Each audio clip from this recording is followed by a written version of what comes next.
গ্রামের মানুষগুলো না এইসবের মধ্য দিয়েই খুঁজে পায় তাদের জীবনের সুখ, শান্তি, আনন্দের ঠিকানা।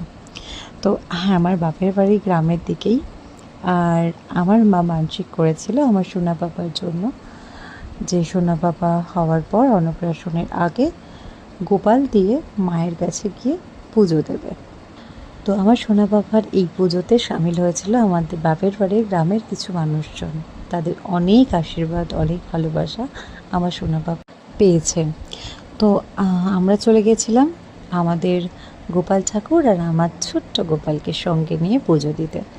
তো দেখো, ভিডিওতে তোমরা দেখতেই পাচ্ছ যে আমি আমার সোনা পাপার মুখে প্রসাদ দিচ্ছিলাম।